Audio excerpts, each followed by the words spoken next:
The process of reconciliation in Cambodia. Cambodia's road to reconciliation after the Khmer Rouge is a story of pain, slow healing, and brave steps toward truth. Between 1975 and 1979, the Khmer Rouge, led by Pol Pot, tried to make a new society. They forced millions of people from the cities into the countryside. Families were separated. Schools, hospitals, and markets closed. Many Cambodians worked in rice fields with little food and no medicine.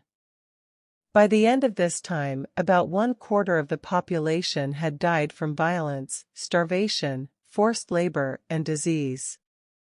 How did this tragic period start? The Khmer Rouge grew out of long social and political problems. Cambodia had weak government institutions and social tensions. The group used fear and a promise of a perfect, equal society to gain power. The leaders blamed city people, teachers, and anyone seen as a threat. The result was mass violence and national collapse.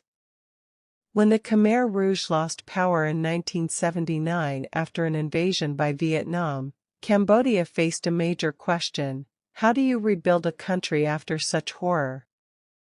People had lost trust in leaders. Many survivors had deep emotional scars. The economy and public services were destroyed. Reconciliation became a national priority. What actions were taken to end the violence and begin healing? First, political changes brought new leaders and some stability. For ordinary people, the challenge was to find safety and food. Over time, basic services returned. Schools and hospitals reopened. But material recovery did not solve emotional and moral wounds. One important step toward justice came decades later. International courts and tribunals were created to try Khmer Rouge leaders.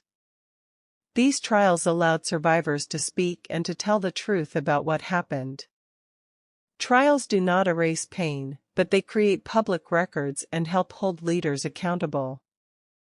This legal process sent a message: crimes against humanity will not be ignored.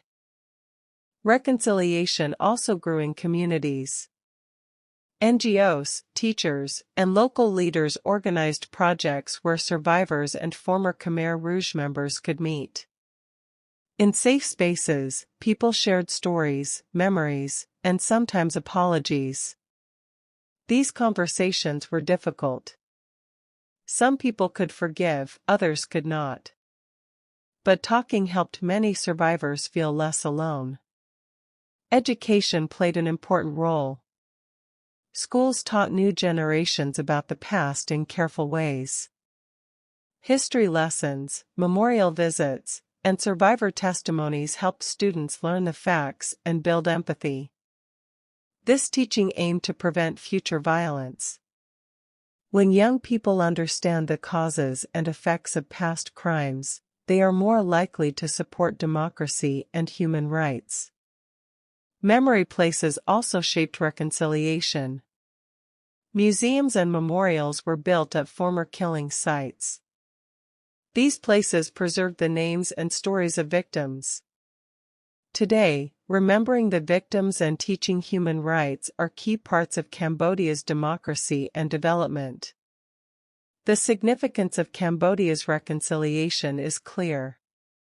First, it shows the difficult balance between justice and peace. The trials brought legal justice, while local meetings aimed to restore everyday peace. Finally, Cambodia's story teaches a global lesson: after mass violence, recovery takes time.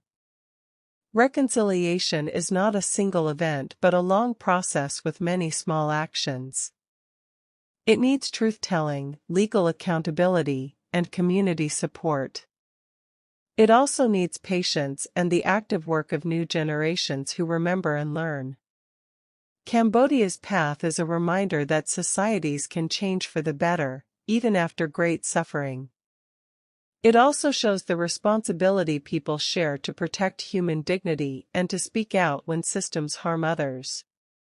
Learning about this history helps us build a future where such tragedies have less chance to happen again.